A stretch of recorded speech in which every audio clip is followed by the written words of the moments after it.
Wait. His wife offered to go with him, Yeah, and then he told her no, yeah. so he took another woman. Listen, technically he didn't cheat. But wait. Another woman was sat next to him while he was in the hospital having an appointment. Listen. Nothing romantically actually even happened. I don't know if it's cheating, but it's definitely a betrayal. Welcome back to another episode of the Husband and Life podcast, where we talk about real love, real relationships, and today's confession is all about real marriage problems. Hey, in My real time.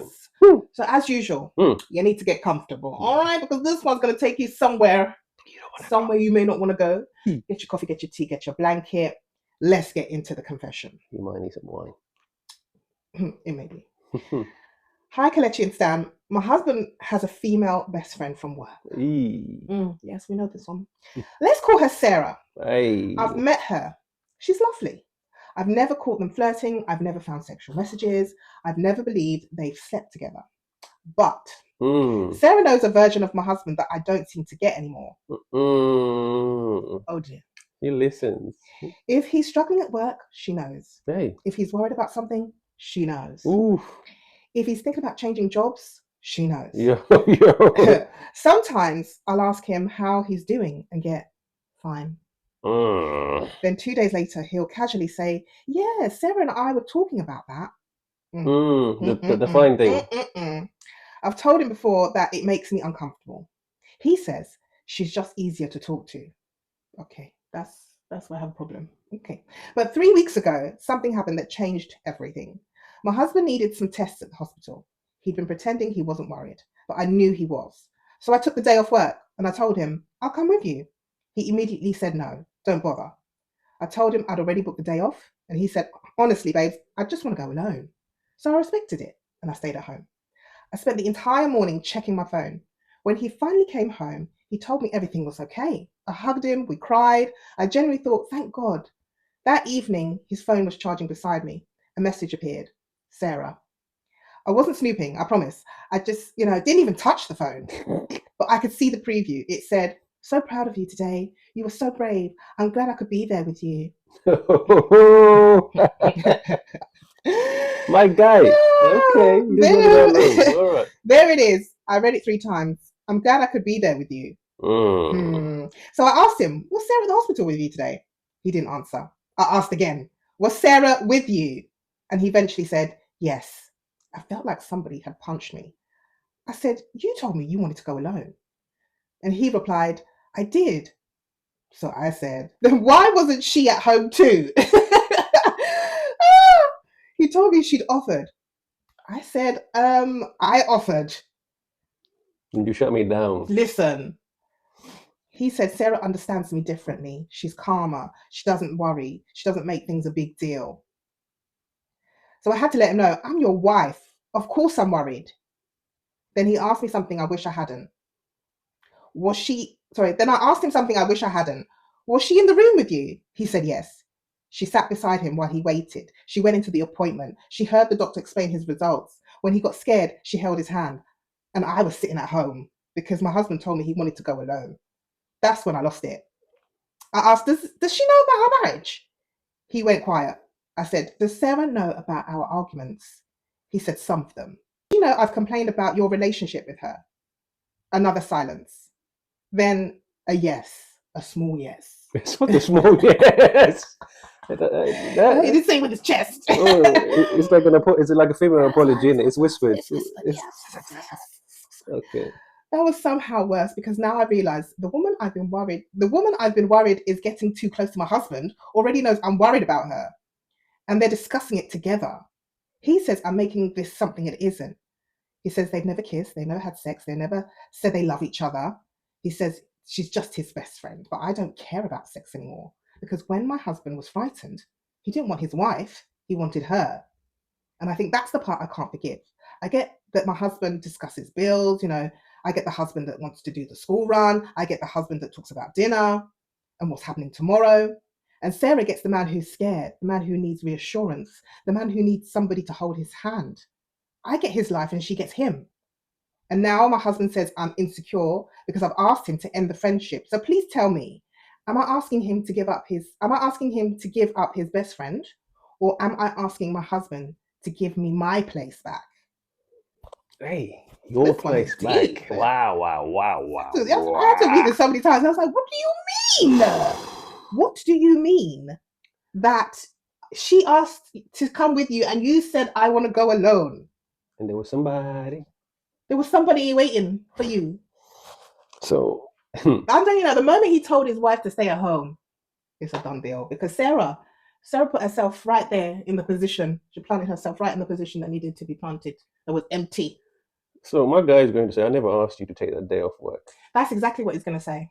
You know, That's exactly what he's going to say. That's how it's going to process in his mind. I didn't ask you to take a I day didn't off. ask you to come. I didn't ask you to What do worry. we, I had it covered. Mm. But the question you're asking it's not a simple yes that you're giving up your best friend or you're asking him to give up his best friend. It's deeper than that. He said a few things that we need to look at here. That he doesn't feel comfortable talking to you. That's a problem. Why doesn't he feel comfortable talking to you? Why is he afraid of bringing things to you? That's an issue in the friendship. Why does he think you make a fuss out of everything? Out of everything, he says. You just make things a big deal. That's a problem. The issue is he hasn't communicated that to you in a way that is palatable for you to receive it and take it in and understand what it causes, how it causes friction and causes distrust between you guys to the point where he doesn't feel he can resolve the conflict like this. He has to get Sarah to come and hold his hand because you might have been like, bro, just man up, bro. The thing ain't that deep. No, that's not what she was doing, babe. You can see this woman was worried. She was worried about her husband. That's why she took a day off work. You don't just randomly take a day off work because you want to say to your husband, man up, man. It's not even that deep. You wouldn't go. You wouldn't offer. You would let him do what he's doing. You wouldn't be bothered if that was how you felt about it. But she clearly was worried. That's why she took the day off work and said, I'll come with you. And for him to turn around and say, I want to go alone, but didn't go alone, that's a massive betrayal. And he'll say, well, I didn't lie about it. She offered. But you have now lied by omission because you didn't bother to tell your wife that your best friend came to hold your hand during a hospital appointment that she offered to come with you. See, that's deception because that omission is really deceptive. Yes. Because you clearly knew, like you said, she took the day off specifically for your emotion, and then you omitted it. You didn't omit, you lied. He lied. Let's use omission. Let's be real. You lie like a man, bro. he lied. Okay. He said like he knew what time. He knew Sarah was going to take him there, and they were going to hold hands. They were going to hold hands like they were husband and wife. Like you know what happens when you go to a hospital appointment when you were worried about the results.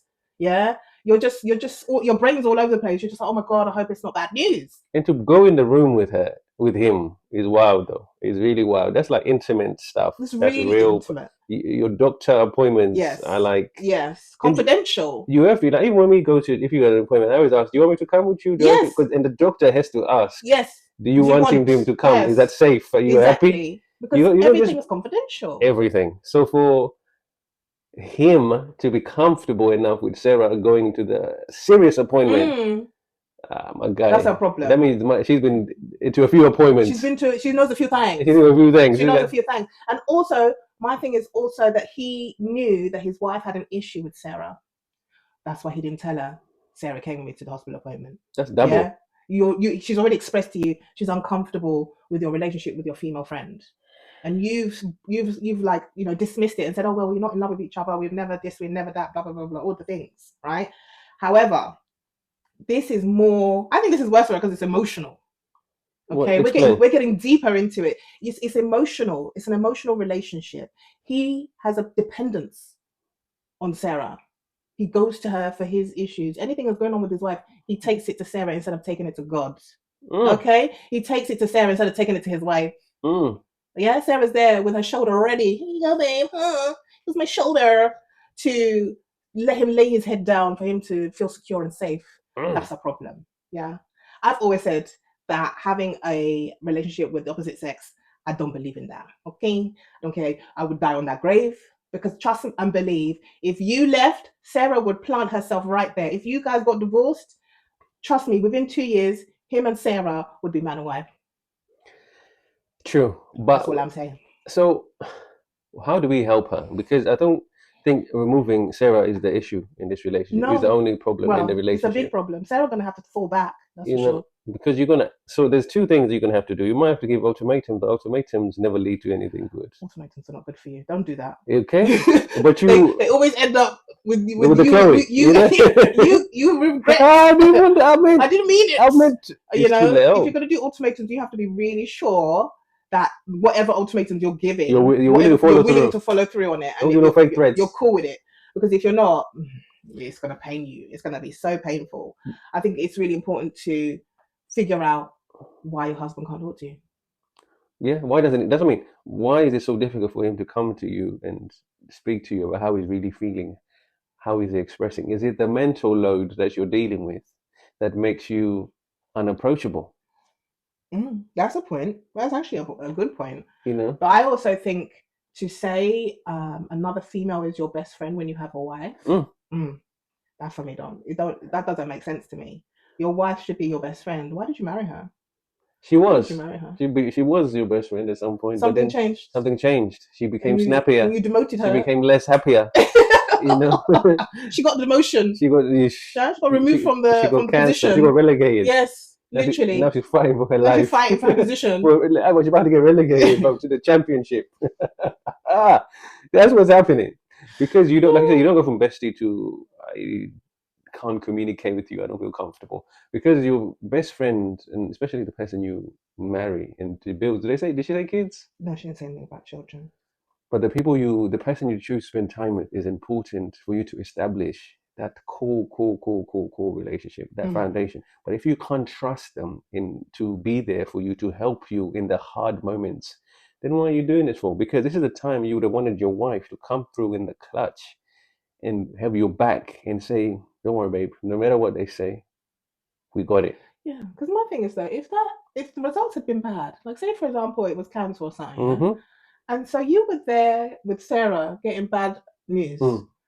isn't it your wife that's going to be there to be Picking up. nursing you and looking after you and taking you to all the appointments? What is going on with your marriage that your husband calls Sarah? Sarah knows everything before you know why. Mm. Why is that? Mm.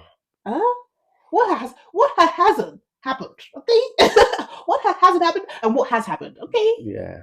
in the years that you've been together, what's been going on? You need to reflect back. You need to just start tracing your steps. You know, like when you lose something, you're like, where did I last see it? That's what you need to do. Retrace Your everything steps. and start figuring out when did this start? Because this didn't just start now, and it didn't just start when Sarah came along. It started before Sarah. Things started changing, Hmm. or it could be that when she came into the picture, things started changing. So you have to figure out why. So the Then catalyst, you yeah. need to you need to figure out the reason why. And then when you figure out the reason why, that's when you can start talking to your husband about that reason. Now Hmm. he may be dismissive. Of course, He may be like, nah, it's not even that deep. We're just friends, blah blah blah, blah all the things. you're being extra. But that's why I'm saying you need to retrace your steps so you can bring evidence to him. Okay, we're in a courtroom right now, people. You We're in a don't be. You courtroom. stay without vote, You so you need need to to tap in. open the vault and you need to bring evidence to him and give him all the reasons why you are having this conversation with him and why you guys are in this place for you to then establish how you're going to move forward.